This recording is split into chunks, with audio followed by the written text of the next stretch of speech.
Sejarah mencatat ya, ada satu tragedi internasional yang terjadi di depan mata miliaran orang di dunia.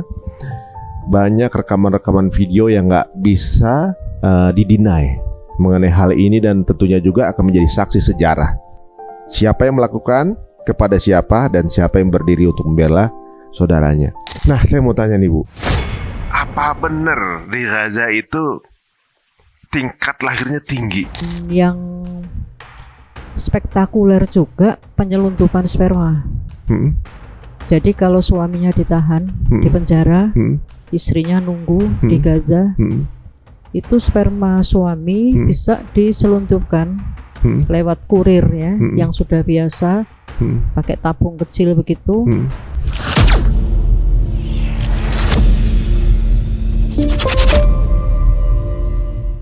Ada salah satu video yang cukup tragis ketika ada video seorang petugas medis ya bersama beberapa rekannya di ambulans gitu ya, di saat-saat akhir hidupnya, yang waduh, kita dengerin itu aja bisa meneteskan air mata, dan ini membuka mata dunia tentang pejuangnya. Bukan hanya mereka yang angkat senjata, tapi mereka juga yang meribatkan dirinya untuk berada di medan kezoliman ini ya. Nah, ternyata teman-teman semua, hari ini, sekarang ini kita akan kedatangan baru banget, fresh pulang dari Gaza.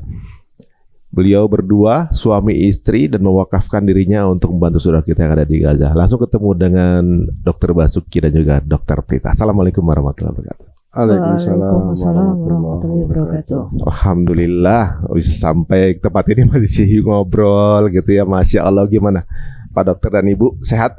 Alhamdulillah. Kapan sampai di Indonesia? Sabtu sore.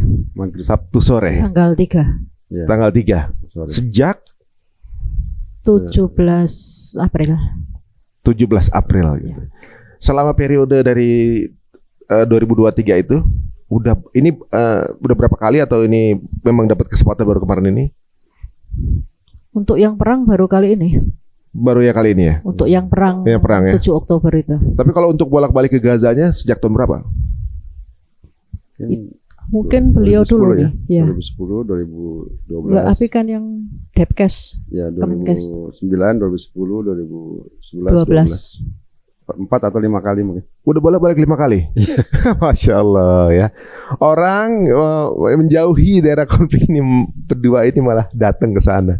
Ini menarik ya. Jadi ibaratnya cara mengejar pahala itu ternyata ya, umat muslim itu sebenarnya ya nggak ada takut-takutnya ini.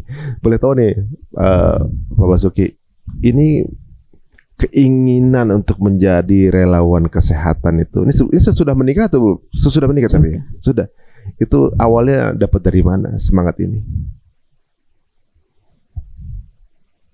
Ya mungkin sejak mahasiswa kedokteran kan sudah dilatih untuk bantu-bantu kegiatan sosial. Kebetulan saya dulu tinggal di asrama. Asrama Nias 68 Surabaya. Jadi sejak semester 2 itu kami udah diajak gabung bakti sosial. Ya dari situ mungkin terlatih. Ya. Yang pertama kali tahun 2009. Ya, pada waktu itu kami utusan dari Kementerian Kesehatan, Fadila. Saya dengan almarhum sahabat saya Yosef Rizal. Dan Kepala Pusat Kesehatan Dr. Rustam Pakaya, di perintah Pak Ibu Menteri untuk menyerukan bantuan ke Gaza. Ketika itu ada perang di Gaza. Tapi kami nggak bisa berhasil tembus ya. Kita coba lewat Aman, close, kemudian lewat Rafah juga close. Nah, ini adalah pesan buat saya juga, harus bersabar. Dan waktu itu sudah ada drone. Tahun itu udah ada drone? Ya, saya ingat betul. Mereka udah punya drone? Ya, 2009 itu saya ingat betul. Drone-nya drone perang? Saya kurang tahu. Bukan ya? drone video gitu? Bukan. Udah punya mereka? Udah, di suara gitu. Saya ingat betul karena waktu itu kan dari pemerintah ingin langsung balikin pakai bis dari Kairo ke perbatasan. Terus ayo Basuki kita masuk bus, kita kembali ke Kairo. Sebentar, saya mau sholat dulu. Nah, saya ingat betul saya sholat di situ, sholat hajat ya. Saya berdoa pada Allah. saya ingin masuk Gaza gitu. Itu di atas saya ada drone. Udah selesai sholat, saya masuk bus, saya kembali ke Kairo, kembali ke Jakarta. Setelah itu saya ngurus surat-surat ke Kementerian Kesehatan, ke Kemlu, ke Duta Besar Mesir di Indonesia, dan ke intelijen di Mesir. Alhamdulillah 1 bulan selesai. Jadi dan kebetulan juga ambulans saya yang 2 kali pesan itu juga selesai. Di 1 bulan kemudian kami berhasil tembus Gaza dengan membawa ambulans, dengan membawa istri Dokter Berita dan 15 anggota dan seluruh alat-alat bantuan untuk operasi ortopedi dan sebagainya masuk ke rumah sakit Sifa Hospital. Itu the first time saya masuk ke Gaza, mungkin 2010 ya. 2010. 2009 ya dekat itulah 2010. Di situ kondisinya belum separah sekarang tapi ya. Oh, belum. Tapi darurat apa yang ada di sana gitu? Memang warga Gaza saat itu kan sudah ada penyerangan tapi sudah ada penyerangan. Kalau yang sekarang ini saya sangat shock ya. Jadi sekarang ini nggak ada rumah. Nggak ada rumah. Yang ada hanya tanah coklat, bangunan-bangunan yang runtuh. Kalaupun ada rumah itu udah lobang-lobang, nggak ada jendelanya. Kalau ada jendelanya ya kena lobang-lobang itu. Loh, berarti Bapak sama Ibu di mana ininya? Rumah sakit. Di rumah sakit. Rumah sakitnya masih ada, masih bisa? Itu juga udah lobang-lobang. Udah ya nggak ada yang utuh lah. Nggak ada yang utuh ya? Ada. Kalau Bapak berarti spesial siapa nih? Ortopedi. Ortopedi, berarti patah tulang. Ya, dan saya alhamdulillah punya keahlian dalam bidang stem cell. Jadi saya introduksi stem cell di sana karena lebih mudah untuk perawatan lukanya. Oh gitu. Ya, dan alhamdulillah ya saya sempat bawa beberapa file stem cell ke sana. Oh. Untuk penyembuhan luka dan untuk tulang juga. Sempat menangani berapa pasien Pak untuk yang sekarang berangkat ini? Kalau total operasi sekitar 30. Kalau pasien mungkin 116. Wah, alhamdulillah cukup banyak gitu ya. Kalau Ibu bagian part apa Bu? Saya spesialis obgyn, kandungan. Kandungan ya. Nah, saya mau tanya nih Bu. Apa benar di Gaza itu tingkat lahirnya tinggi? Betul. Saya waktu dengar yang belum yang sekarang nih, waktu yang pembantaian sebelumnya itu yang sampai 1.500 atau 12.000 gitu yang wafat. Yang lahir sama gitu. Ya, betul. Jadi itu sudah isu lama karena kenalan saya di Gaza itu mereka tuh selalu punya anak kembar. Ya.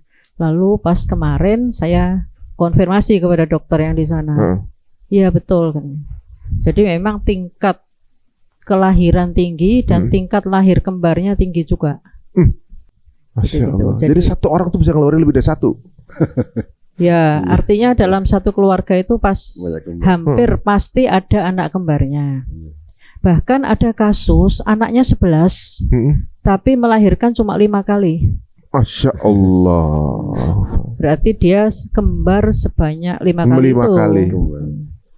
Ada yang kembar 3 itu? Ada kembar 3. Jadi memang betul dan saya anggap itu sebagai berkah Allah. Ya, berkah Allah untuk menggantikan generasi yang ini. Dan yang spektakuler juga penyelundupan sperma. Jadi kalau suaminya ditahan di penjara, istrinya nunggu di Gaza, itu sperma suami bisa diselundupkan lewat kurir ya, yang sudah biasa pakai tabung kecil begitu, dibawa ke Gaza, lalu dilakukan inseminasi intrauterin oleh dokter di Gaza. Tentu saja istri juga sudah disiapkan, ya diberi stimulasi supaya sel telurnya banyak, masa subur. Akhirnya jadi, artinya bapaknya ada di penjara, ibunya di sini bisa melahirkan. Lahir juga. Ya. Dan itu terbukti pada saat pembebasan sandera, pada saat gencatan senjata itu, ada seorang bapak yang menjumpai anaknya 3, tapi dia nggak pernah tahu ya, baru tahunya saat itu, pada saat dibebaskan itu. Baru ketemu sama anak-anaknya. Ya sudah gede-gede 9 tahunan lah. Oh di penjara udah lama itu berarti 10 tahunan. Ya. Masya Allah. Sudah saya cek di jurnal memang ada itu. Jadi misalnya pun ya ini kan yang korban kalau saya 30.000 ya Pak ada ya. 50.000. 50.000 ya syahid ya. Jangan-jangan yang lahir juga segitu, jadi jangan-jangan kita nggak pernah tahu kan gitu. Bisa saja. Rencana Allah Iya. gitu, mau dikurangi jumlahnya, Allah tetap sama gitu, siapa tahu kan nggak bisa dibendung ini. Nah kalau di sana berarti bagaimana cara melahirkannya Bu? Kan di sana nggak ada obat bius katanya. Cara lahirnya ya sama, di mana-mana sama kan. Enggak maksudnya kan nggak ada obat, nggak ada. Maksudnya tingkat kalau di rumah sakit ada pakai yang dibius lah, ada yang macam-macam lah. Ini kan berarti benar-benar manual kan? Enggak juga. Enggak juga. Kalau operasi sesar tetap dibius. Tapi memang tingkat ambang nyeri orang Gaza itu memang tinggi. Ini beliau nanti yang mengalami. Kalau di saya operasi tetap dibius, sama kayak di sini, sama. Cuma tingkat operasinya itu tinggi. Kalau di sini paling banyak rata-rata operasi hanya boleh 3 kali kan. Ya. Setelah itu berbahaya karena dinding rahim tipis, perlengketan. Maksimal 4 kali. Setelah itu diikat, steril. Kalau di sana kemarin saya kerjakan 8 kali sesar dan saya kerjakan yang ke-9-nya. Masih bisa. Masih. Ibunya umur 44. Masya Allah. 40 di atas 40 masih melahirkan. 44. Melahirkan anak ke-9 dengan 8 kali sesar sebelumnya. Udah di luar kewajaran. Ya. Ketika kamu kerjain ini deh. Sebentar. Sudah gitu ibunya anemia lagi HB8. Udah agak-agak sport jantung juga kan. Kalian punya darah enggak ini? Ada. Di mana? Saya nggak ngelihat di ruang operasi. Ada di bank darah katanya. Nanti itu ngebiusnya ada tapi memang ada masih ada ya, alhamdulillah. Ada. Hanya pas perawatan luka ya. Itu beliau minta obat bius. No need. yang ngebilang jadi ada pasien lukanya kenapa? Kan di sana banyak infeksi ya. Tingkat infeksi tinggi, wajar lah ya, karena kondisi perang. Kedua juga kondisi nggak ada protein, nggak ada protein, no meat, no. Oh iya, nggak ada, adanya karbohidrat, apa? Roti, roti, permen gitu ya. Permen nggak ada. Nggak ada juga permen? Nggak, ya roti aja. Roti yang bundar itu. Yang bundar. Terus ya kami ya sama dengan warga, roti itu sama air teh, ya itu sehari-hari ya begitu. Nah terus kemudian dia infeksi. Ya banyak kasus. Jadi kasus infeksi dalam bidang saya tinggi. Ortopedi ya. Kemudian gagal sambung cukup lumayan. Gagal sambung maksudnya? Mungkin Mas Ari nggak membayangkan ya. Waktu hari pertama pun saya juga shock ya. Shock juga karena infrastruktur yang udah rata dengan tanah. Ketika itu justru lagi buat. Jadi bom itu nggak pernah berhenti. Pas lagi Bapak di situ ada bom juga? Ya setiap hari selama di sana ya sepanjang waktu. Jadi saya nggak bisa bayangin Bapak di situ tuh ya kita nggak pernah tahu ya, bisa aja tiba-tiba jatuhnya di kita gitu kan. Bisa. Jadi bahkan ada yang sekitar 100 meter dari rumah sakit itu ada. Jadi urutannya itu kan dia drone dulu. Habis drone nanti ada explosion kan. Habis explosion nanti ada suara sirine ambulan. Habis sirine ambulan nanti kita perhatikan nih, ambulan ke kamar jenazah dan ke kamar gawat darurat. Kalau gawat darurat ya kita udah siap-siap. Dan cederanya itu multiple, jadi satu orang itu bisa bersamaan cedera kepala, leher, tulang belakang, dada, perut, pelvis ini, anggota gerak atas bawah itu bersamaan. Jadi saya juga remuk gitu. Ini luar biasa. Itu yang nggak mau dibius lagi kenapa? Oh waktu itu udah saya dirawat, kan kalau rawat luka kan agak sakit. Biasanya saya campur dengan lidokain gitu. Oh nggak perlu, no need. Jadi mereka emang luar biasa ya. Nggak mau pakai obat bius? Ya kalau rawat luka dia nggak mau. Nggak mau. Jadi mereka itu emang daya tahannya mungkin beda gen ya, beda genetiknya mungkin daya tahannya spiritnya very strong. Kalau kata teman saya profesor juga dari Yunani, dia very strong. Tidak mungkin mengalahkan mereka. Kata itu teman saya. Non Muslim ya? Non Muslim. Jadi kan sama-sama dosen. Saya juga profesor juga dosen kedokteran, dia juga dosen kedokteran di Yunani. Saling tukar buku. Kalau habis operasi ngobrol kan. Dia very strong. nggak mungkin dikalahkan. Jadi emang apa mungkin genetiknya ya, genetikanya kuat sekali. Kemudian spiritnya juga luar biasa kuat, sabar. Kalau nggak bisa dibayangkan orang sudah remuk itu, ditanya alhamdulillah. Iya. Ada sahabat saya Dokter Ali Bilal, plastik kulit ya, anaknya syahid, ponakannya syahid, rumahnya rata dengan tanah, alhamdulillah. Iya. Dia tinggalnya di tenda, kerja di rumah sakit, Nggak dibayar. Nggak dibayar lagi ya? Iya, kan nggak dibayar mereka itu kerja. Ya udah, memang itu cara jihadnya dia ya. Iya, jadi mungkin logika kita nggak bisa masuk ya. Bahkan teman saya yang ortopedi sana di penjara, ada 2, yang satu udah dibebaskan, yang satu belum. Orang mana? Ya, ini dokter Gaza, dokter lokal. Orang Gaza. Ya, jadi dia kepala departemen ortopedi rumah sakit Han Yunis, itu sempat ditahan. Yang viral itu bukan sih yang menyerahkan diri waktu ada IDF dia jalan menuju itu dokter anak itu. Itu dokter anak ya. Itu masih di dalam. Masih belum keluar ya. Jadi banyak dokter-dokter yang senior juga di dalam. Itu makanya memang kedatangan kita itu sangat suportif ya. Mereka tuh rasanya mendapatkan penguatan gitu. Ada kita, ada orang asing. Nanti dia kalau habis operasi ngobrol sama saya, cerita gini-gini. Itu bagi dia udah katarsis, udah senang. Kita datang aja mereka udah senang. Apalagi kita bantu operasi. Kan kita juga menjaga santun juga. Awalnya saya bantu dulu. Jadi itu mereka udah senang, udah luar biasa. Memang beda ya, warga orang Palestina ini beda banget. Akhlaknya mulia ya. Akhlaknya luar biasa. Saya itu ada sedikit mungkin sharing waktu kemarin ke Aqsa, ini unik ya. Mereka nggak, dia tahu saya orang Indonesia, nggak kenal gitu kan ibaratnya. Dia langsung meramahkan diri, menawarkan untuk menjamu di rumah.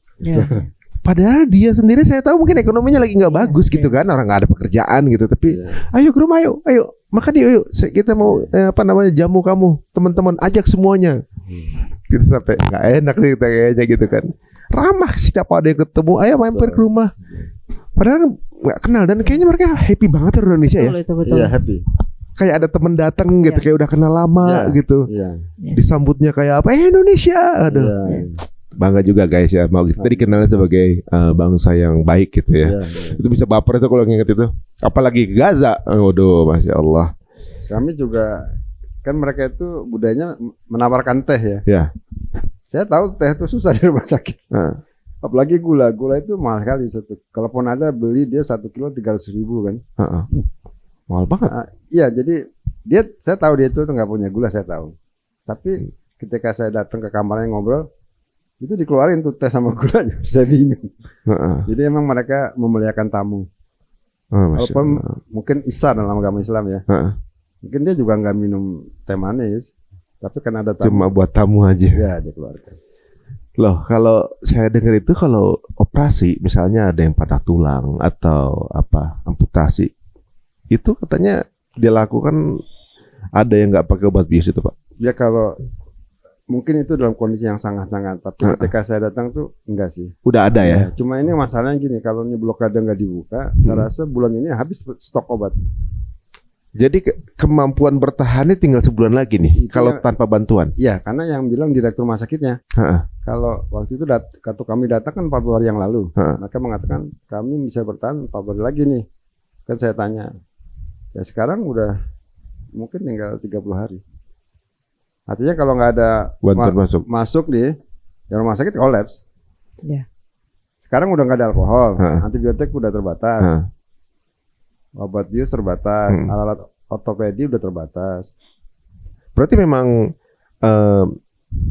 menutup akses untuk masuknya bantuan itu disengaja berarti ya? Untuk membuat penderitaan lebih berat itu di situ. Saya nggak bisa jawab ya. Fakta yang saya lihat nggak bisa masuk. Berarti kan makanan kurang, pengobatan kurang juga gitu ya? Bukannya kurang, nggak ada. Nggak ada. Nggak ada. Kelaparan juga tinggi. Ya mereka luar biasa sih. Mereka makan sehari sekali itu udah bagus. Nggak makan ya nggak apa-apa mereka itu.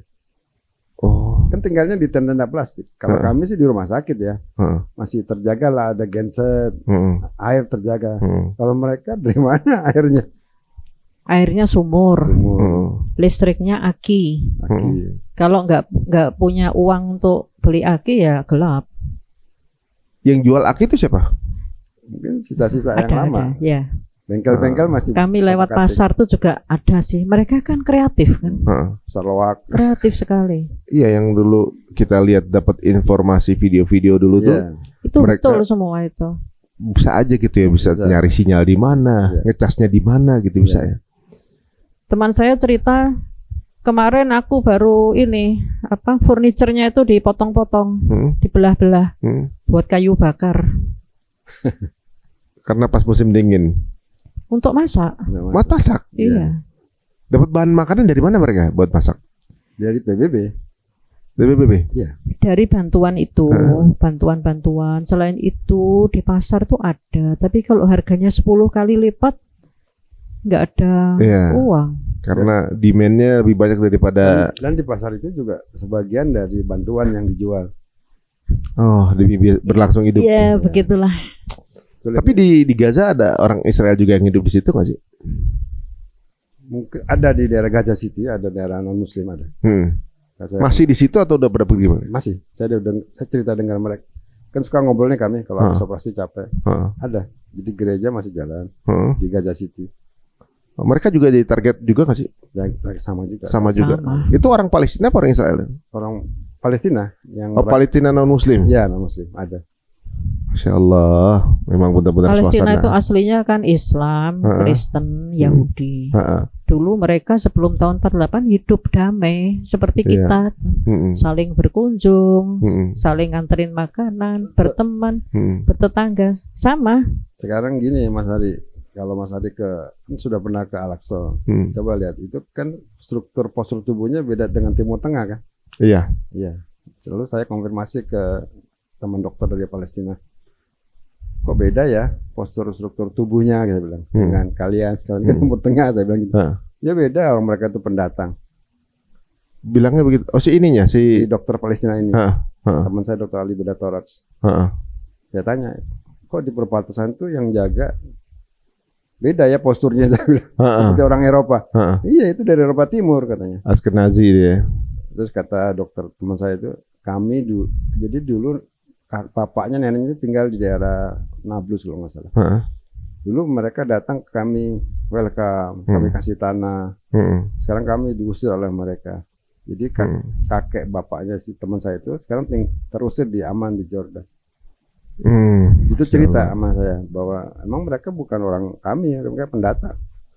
Dulu kami terima mereka dengan baik-baik. Setelah itu mereka usir kami. Jadi ayahnya, bapaknya sekarang di Aman.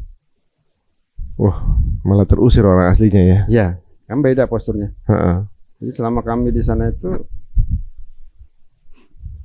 sebetulnya agresi terhadap sipil ya, karena kami nggak melihat militer di sana kecuali militer dari situ, dari penyerang ya. Kalau orang Gazanya kan semua sipil. Iya.